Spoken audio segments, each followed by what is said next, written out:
In 1900, the British Empire controlled a quarter of the Earth's surface and a quarter of its people. The pound sterling was the world's reserve currency. British factories outproduced entire continents, and London was, without question, the capital of the world. Today, the United Kingdom is still the sixth largest economy on Earth. It still has world-class universities, a globally dominant financial sector, and one of the most recognized cultures in human history. But something has gone very, very wrong. Real wages for the average British worker are lower today than they were in 2008. Not stagnant, lower. 17 years of going backwards. The typical German household is now 27% richer than the typical British household. The typical American household is 64% richer. British productivity, the single most important measure of how well an economy functions, doubled in the 35 years before 2008. In the 17 years since, it has risen by 5% total. The National Health Service, the crown jewel of the British welfare state, has 7.3 million people on its waiting list. Consumer confidence has not been positive for an entire decade. Trust in government has hit an all-time low. And for the first time in modern history, more British citizens are leaving the country than returning. Over 100,000 more left than came back last year. Young professionals, doctors, engineers, scientists, they're going to Australia, to Canada, to the Gulf, to anywhere that isn't here. Meanwhile, the political system that has governed Britain for a century is cracking apart. The Labour government elected in 2024 has already collapsed to 19% in the polls, the fastest implosion of any new government in modern British history. The Conservatives, who ran the country for 14 years, are polling even lower. And a party that didn't exist a decade ago, Reform UK, now leads every single national poll. This is the story of how one of the most powerful nations in the history of the world found itself trapped in a doom loop of stagnation, decline, and political fragmentation. And the question that no one in Britain seems able to answer is simple. How do you fix a country when the country itself has lost faith that anything can be fixed? To understand where Britain is today, you have to understand where it came from. And that story starts with the most expensive victory in human history. Britain won the Second World War, but the cost was staggering. The national debt hit 270% of GDP. The empire, which had been the engine of British wealth for centuries, began to dissolve almost immediately. India gained independence in 1947. The rest followed like dominoes. Within 2 decades, Britain went from controlling a quarter of the world to being a mid-sized European nation trying to figure out its place in a new order. For a while, it managed the post-war consensus, a mixed economy, the welfare state, the NHS, delivered steady growth and rising living standards through the 1950s and 60s. But by the 1970s, the model had broken down. Inflation hit 25%. The government went to the International Monetary Fund for a bailout. Unions brought the country to a standstill. The lights literally went out. Britain imposed a 3-day work week to conserve electricity. The top income tax rate hit 98% on investment income. The country earned a nickname that would stick for a decade, the sick man of Europe.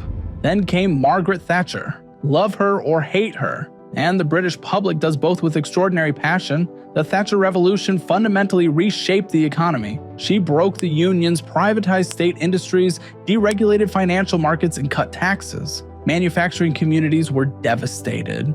But the City of London became a global powerhouse. Inflation came down, growth returned. By the time Tony Blair took office in 1997, Britain was booming again. The cool Britannia era, New Labour, the third way. Money was flowing, house prices were rising, and the future looked bright. But here's the thing about the Thatcher-Blair era that almost nobody talks about. 2 critical decisions were made during this period that would come back to haunt Britain for generations. First, North Sea oil. Between the late 1970s and the 2000s, Britain extracted hundreds of billions of pounds worth of oil and gas from the North Sea. Norway, which had a similar windfall, invested its revenues into a sovereign wealth fund that is now worth $1.3 trillion. Britain spent the money on tax cuts and current spending. Every single penny. That fund today would be worth more than the entire NHS budget for a decade. Second, housing. Unlike almost every other developed country, Britain failed to build enough homes to keep up with demand. The Town and Country Planning Act of 1947 had given local authorities the power to block development, and a system originally designed to prevent urban sprawl became a machine for restricting supply. Between restrictive planning rules, greenbelt policies, and intense local opposition to any new construction, Britain simply stopped building. Peak house building was 400,000 homes a year in 1968. By the 2000s, it was less than half that. The consequences of this failure would become the defining crisis of the next generation. And then came 2008. The global financial crisis hit Britain harder than almost any other major economy. The country's oversized financial sector, which Thatcher had unleashed and Blair had embraced, turned from an asset into a catastrophic liability. The government nationalized banks. The deficit exploded to 10% of GDP, and something happened that economists are still trying to fully explain. Productivity, the amount of economic output generated per hour of work, simply stopped growing. Before 2008, British labor productivity grew at about 2.2% per year. After 2008, it collapsed to 0.6%. That might sound like a small difference. It is not. Compounded over 17 years, it means the British economy is roughly 20% smaller than it would have been if the pre-crisis trend had continued. 20%. That's hundreds of billions of pounds in lost output. It's the difference between rising wages and stagnant ones. It's the difference between being able to fund public services and watching them crumble. Economists call it the productivity puzzle, and there is no single answer. Low business investment. Britain has had the lowest investment to GDP ratio in the entire G7 for the vast majority of the last 30 years. The rise of zombie firms kept alive by near zero interest rates, trapping workers and capital in unproductive businesses, chronic underinvestment in infrastructure, skills, and research and development. The slow bleed of manufacturing, which fell from over 20% of GDP in 1970 to roughly 9% today. The human cost is devastating. Real wages in 2/3 of British local authorities are still below their 2008 level. The average worker is earning roughly £10,000 less per year than they would be if wages had kept growing at their pre-crisis rate. The Institute for Fiscal Studies found that median income grew just 6% in the 13 years after 2009. Before the crisis, 30% growth would have been expected over that same period. Output per hour and real wages are now no higher than they were before the financial crisis. According to one analysis, this stagnation is unprecedented in almost 160 years of British economic history. And the gap with other countries has widened into a chasm. The Resolution Foundation's landmark report paints a stark picture. The typical French household is now 11% richer than the typical British one. The typical German household is 27% richer, and the typical American household, 64% richer. The UK's productivity gap with France and Germany has nearly tripled since 2008, from 6% to 16%. The poorest 20% of British households are 22% poorer than their French equivalents. The average UK household is £8,300 per year worse off than households in comparable economies. Britain is still the world's 6th largest economy. But on a per capita basis, the measure that actually reflects how people live, it has slipped to 21st in the world by nominal terms and 33rd by purchasing power. Behind Ireland, behind Australia, behind the Netherlands, behind countries that just a generation ago looked up to Britain as a model. Into this already weakened economy, Britain then delivered two enormous shocks back to back. The first was austerity. The coalition government that took power in 2010 inherited a genuine fiscal crisis, a deficit of 10% of GDP, one of the worst in the developed world. The decision to reduce it was not unreasonable. The question was how. What followed was one of the most aggressive fiscal consolidation programs in the developed world. Local authority funding was cut by approximately 60%. Over 220,000 local government employees were made redundant. A third of public libraries were closed. Bus service subsidies were halved. Public sector pay was frozen and then capped at 1% for 6 years.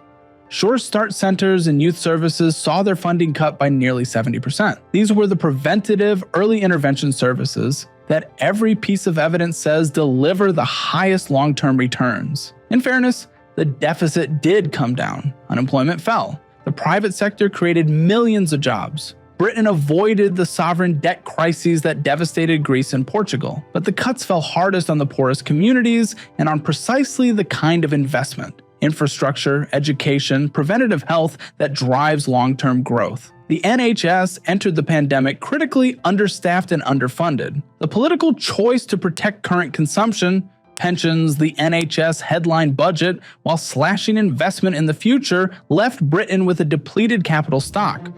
This subject matter can be hard to digest, but for most Americans, their personal financial situation is the hardest subject to approach and manage. But with the DollarWise budgeting app, you can finally take control. And since there's a free trial, you can see for yourself, get a full picture, automate your budget, get powerful insights, and set real goals that change your life. Stop with the overcomplicated budgeting apps like YNAB that no one can figure out.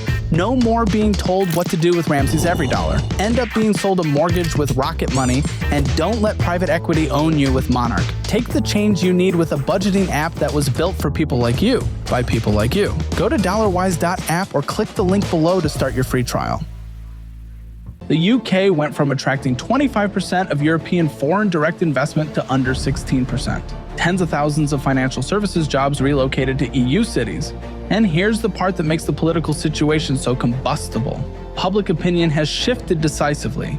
56% now say it was wrong to vote leave, and 50% say they would vote to rejoin, but no major party proposes doing so. The mood is best described as resignation, a weary acceptance that it hasn't worked as promised, combined with exhaustion at the thought of fighting about it again. All of this has created a fiscal trap that may be the most dangerous feature of Britain's decline. Low growth means less tax revenue. Less tax revenue means the government has to raise tax rates to fund services for an aging population. Higher tax rates discourage investment and drive talent overseas. Less investment means even lower growth, and the cycle repeats. The UK tax burden is now forecast to reach 37.7% of GDP by 2027, rising to 38% by the end of the decade. That is the highest level since records began in 1948, higher than the immediate post-war peak when Britain was rebuilding from the rubble of the Blitz. And it's not just one tax. Corporation tax was raised from 19% to 25%. Income tax thresholds have been frozen since 2021 and will stay frozen until 2031. A mechanism called fiscal drag that silently pulls millions of workers into higher tax brackets without any actual pay increase. The number of higher rate taxpayers has jumped 42% in just 3 years. Employer national insurance was hiked from 13.8% to 15%. Capital gains taxes were increased. The Adam Smith Institute calculates that Britons now work 162 days each year just to cover their taxes, and that number is projected to rise. Now, to be fair, the UK's tax burden is still below the OECD average and well below France, Germany, and the Nordic countries. But the issue isn't the level relative to Europe, it's the direction. It's the fact that taxes are at their highest point in British history, while public services are simultaneously at some of their worst. Britons are paying record taxes and getting visibly declining services in return. That combination is politically explosive. Meanwhile, the government is spending roughly £111 billion a year just on interest payments on the national debt. That's nearly double the entire defense budget. Nearly 20 times the budget for border control. And with 30-year gilt yields hitting 5.7%, the highest since 1998, that number is only going up. If the productivity crisis is the cause of Britain's decline, the National Health Service is where most people feel it. The NHS waiting list stands at 7.3 million treatment pathways, roughly 6 million individual patients.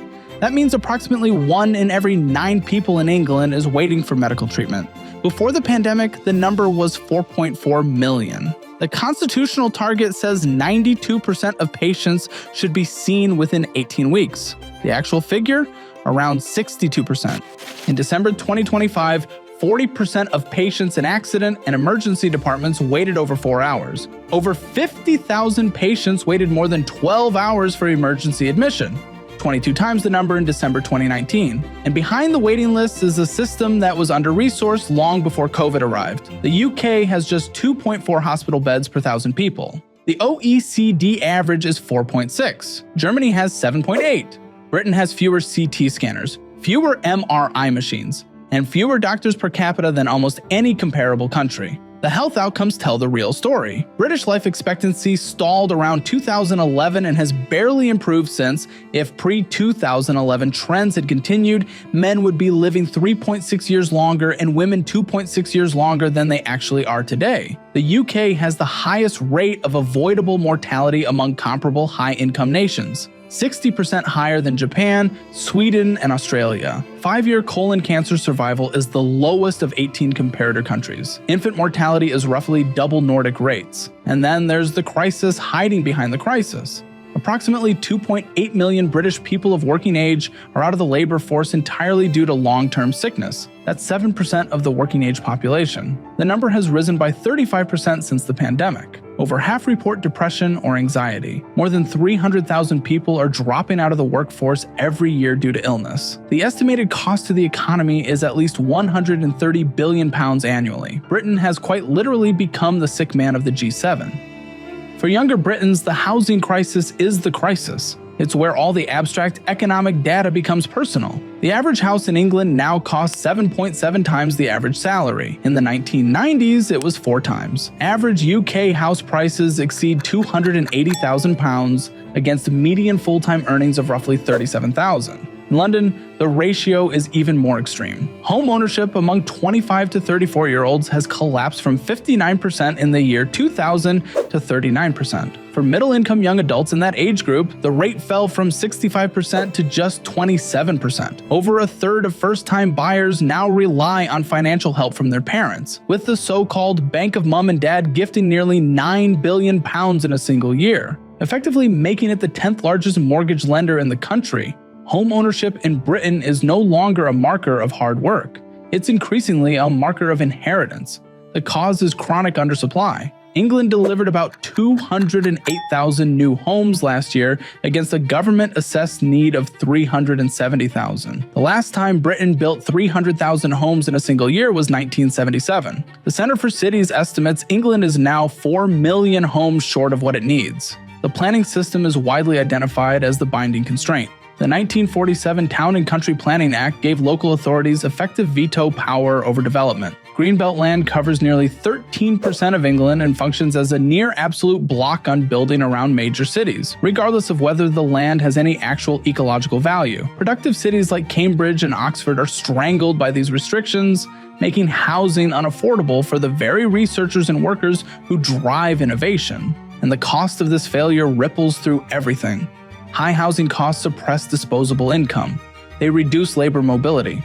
Workers can't move to where the jobs are. They force employers to pay higher wages just to cover living costs. They prevent young people from saving, investing, or starting businesses. And they are the single biggest driver of the brain drain that is now bleeding the country of its most talented people. The immigration story in Britain is one of the most politically charged topics in the Western world right now. And like most politically charged topics, the actual data is more complicated than either side wants to admit. Net migration to the UK peaked at 944,000 in the year ending March 2023. To put that in perspective, that is roughly the entire population of Birmingham arriving in a single year. It was 4 times the level of the early 2000s and far above anything contemplated during the Brexit debate. The surge was driven overwhelmingly by non-EU arrivals, health and care workers, international students, and humanitarian arrivals from Ukraine, Hong Kong, and Afghanistan.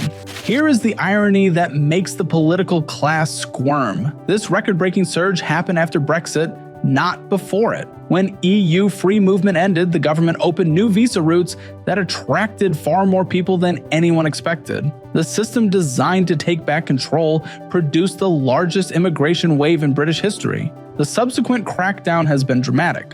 Net migration fell 78% to 204,000 by mid-2025, health and care visas collapsed by 89%, student-dependent visas fell 87%.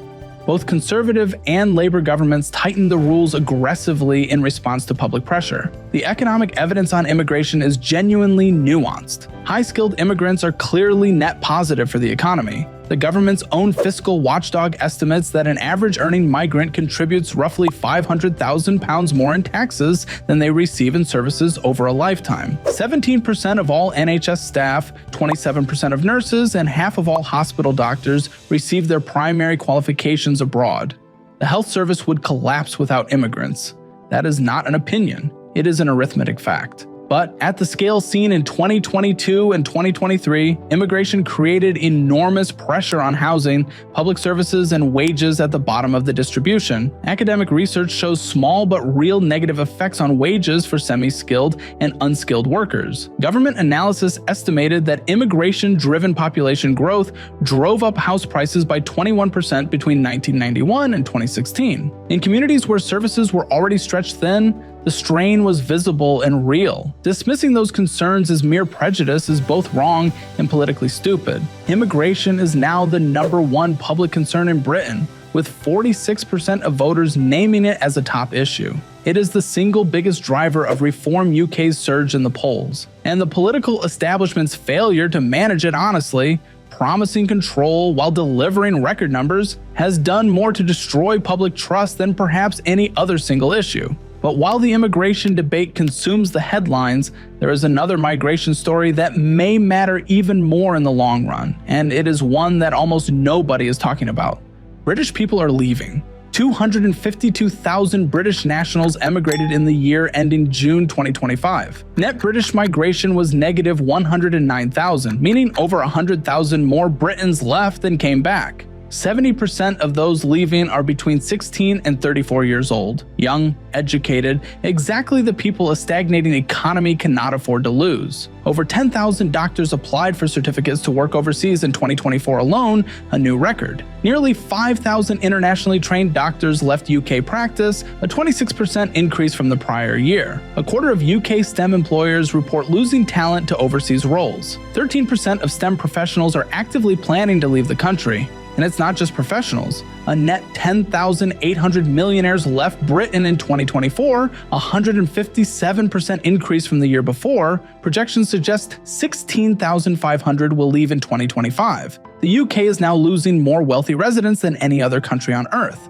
When you ask people why they're leaving, the answers are consistent. High taxes, stagnant wages, unaffordable housing, deteriorating public services, and a pervasive sense that things are getting worse, not better. An Adam Smith Institute poll found that 28% of 18 to 30-year-olds are actively planning or strongly considering emigrating. Only 35% have never thought about it. Britain is importing workers to fill the gaps left by a broken economy while simultaneously exporting the talent it needs most. It is a doom loop made of people. British education has a split personality. At the top, it is world-class. Take a moment and get some free, easy money. With a Chime checking account and my link, you can get $350 when you set up direct deposit and pair that with a nation-leading high-yield savings rate. There's literally no reason not to sign up right now. Chime.com/Caleb or link in the description below. Imperial College London ranks second in the world. Oxford is third, Cambridge is fifth. 15 British universities sit in the global top 100. Britain remains Europe's most popular destination for international students. But the university sector is in financial crisis. The Office for Students has warned that 72% of providers could be in deficit by the end of this year. Domestic tuition fees have been frozen in cash terms for years while costs have surged. Universities became dependent on international student fees to cross-subsidize everything else, and the government's crackdown on student visas led to a 31% drop in sponsored study visas. At the school level, Britain performs above the OECD average but below the countries it likes to compare itself to, and the equity gaps are widening. Just 43% of disadvantaged pupils pass English and maths at GCSE compared to 73% of non-disadvantaged pupils, a 30-point gap. Teacher recruitment is in crisis. Physics recruitment hit just 17% of its target. Modern foreign languages hit 33%. 30% of teachers leave within their first 5 years. Perhaps most critically, Britain's vocational education system, the pathway that serves the non-university educated half of the population, remains far weaker than its peers. German apprenticeships have a 13% dropout rate. British apprenticeships have a 40% dropout rate. Germany sends 60% of school leavers through structured vocational training. Britain has never built anything comparable. And in an economy where productivity growth depends on the skills of ordinary workers, not just the brilliance of Oxford graduates, that gap matters enormously. The most visible symptom of Britain's decline is the implosion of its political system. The two-party system that has governed Britain since the 1920s may be dying. As of early 2026, Reform UK leads every major poll at approximately 30%. Labour, which won a massive parliamentary majority just 18 months ago, has collapsed to around 19 to 22%. The Conservatives,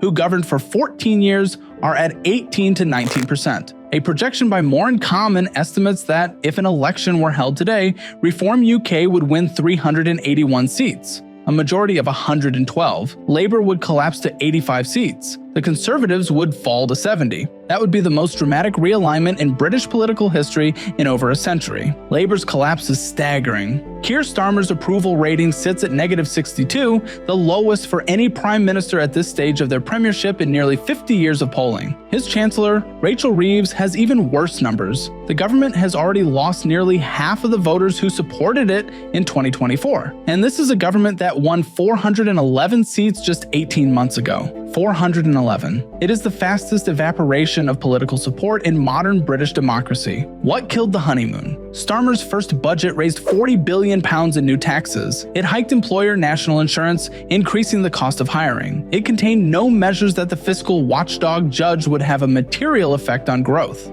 The government cut winter fuel payments to 10 million pensioners, and a series of scandals, most recently involving connections between senior labor figures and Jeffrey Epstein, have fueled a narrative of an out-of-touch establishment that plays by different rules. Reform UK's rise mirrors populist movements across the Western world. Its voters are driven by frustration with both traditional parties' failure to deliver on core promises: immigration control, economic growth, competent governance. It's strongest among older, non-graduate, small-town and rural voters. Among routine and manual workers, Reform polls at 39%. Immigration is the dominant issue for 90% of its supporters. But there are real questions about whether Reform can actually govern. A record 26% of the population reports struggling on their current income. The summer of 2024 offered a glimpse of what this frustration can become. Anti-immigration riots swept through 27 towns and cities across England, triggered by misinformation about a stabbing attack in Southport. 1,840 people were arrested. It was the worst social unrest since 2011. The Independent Advisor on Social Cohesion warned that extremist threats are worsening and that Britain is, quote, woefully unprepared. Youth alienation is perhaps the most concerning signal of all. 70% of 18 to 24-year-olds report feeling lonely. An FGS global poll found that young Britons are more than twice as likely as baby boomers to favor an authoritarian leader who governs without the bother of elections. When an entire generation stops believing that democracy can deliver a better life, the consequences extend far beyond any single election. So where does Britain go from here? The honest answer is, it depends on choices that haven't been made yet, but the data points toward three plausible futures. The first path, and the most likely one if nothing fundamental changes, is managed decline. GDP growth of 1 to 1.5% a year. Not a recession, but not enough to reverse the damage. The tax burden peaks and stays high. Public services continue to deteriorate despite record spending. The brain drain accelerates as young professionals find better opportunities elsewhere.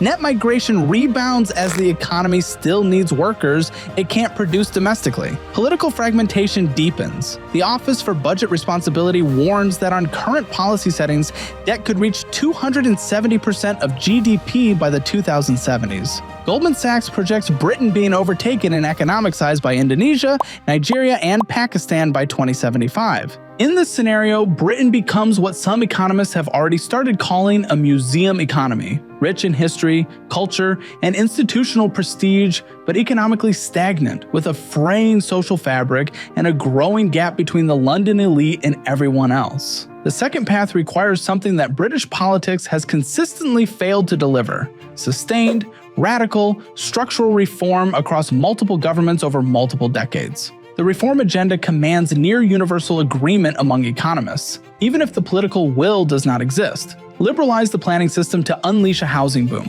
Shift the tax burden away from income and investment and toward consumption and land values. Invest massively in infrastructure, skills, and research. Reform the NHS to focus on prevention and technology rather than just acute care. Build a world-class vocational education system for the half of the population that doesn't go to university. Stabilize immigration policy and end the decade of whiplash between open doors and crackdowns. If Britain did all of this, the LSE's Economy 2030 inquiry calculates that typical households could be £8,000 per year better off. The UK has genuine strengths to build on. It is the third largest AI market in the world, with 3,700 companies and revenues that more than doubled to nearly £24 billion between 2022 and 2024. Its universities are extraordinary. Its financial services sector remains globally dominant. It has the English language, the rule of law, and deep cultural assets that most countries would envy.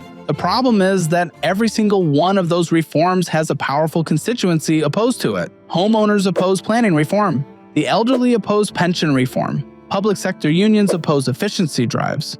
Businesses oppose tax shifts. And no British government in living memory has sustained a reform program for more than a few years before losing its nerve, changing leadership, or being voted out. The third path is the one nobody wants to talk about, but the data does not allow us to ignore. If political trust continues to collapse, if policy churn intensifies, if the brain drain accelerates, and if a global shock, a trade war, another pandemic, a financial crisis hits an already weakened economy, Britain could enter a genuine downward spiral. Not a slow fade, but a self-reinforcing cycle of capital flight, talent loss, and institutional decay. Italy offers a cautionary example. Italian GDP per capita was 97% of France's in the mid-1990s. Today, it's roughly 76%. Italy did not return to its pre-2008 GDP level until the end of 2024, 16 years of lost output. The parallels with Britain, productivity collapse, institutional rigidity, political fragmentation, and aging population are uncomfortably close. Britain is not a failed state. It is not collapsing. It remains one of the largest and most influential economies on Earth. Its universities, its financial sector, its creative industries, its scientific research, these are genuine world-class strengths. London is still one of the most dynamic cities on the planet, but the country is in relative decline across nearly every measurable dimension. The typical British household is poorer than its French, German, Dutch, or Australian equivalent. Real wages have not grown in 17 years. Public services are visibly deteriorating despite the highest tax burden in modern history. Young people are leaving in growing numbers, and the political system is fragmenting precisely when it needs to come together around difficult decisions. The most dangerous thing about Britain's situation is the feedback loop. Stagnation breeds frustration, frustration breeds political instability. Instability deters investment. Low investment deepens stagnation. Breaking this cycle requires something that the British system has consistently failed to produce: a sustained multi-decade strategy executed consistently across governments. That is exactly what a fragmenting political landscape is least equipped to deliver. Britain has recovered from decline before. The sick man of the 1970s became the resurgent economy of the 1990s. The broken empire of the 1940s rebuilt itself into a modern welfare state. The country has deep reserves of institutional strength, cultural capital, and sheer stubbornness that should not be underestimated. But the window for course correction is narrowing. The productivity gap widens every year. The brain drain accelerates. The demographic time bomb ticks closer. Every year of inaction makes the eventual reform harder and more painful. The next decade will determine whether this is a difficult but transient period, like the 1970s, or the beginning of a permanent descent from the first rank of developed nations. The data at present gives more cause for concern than for comfort, and the question that haunts every chart, every survey, and every packed departure lounge at Heathrow is this: does Britain still have the political will to save itself from itself?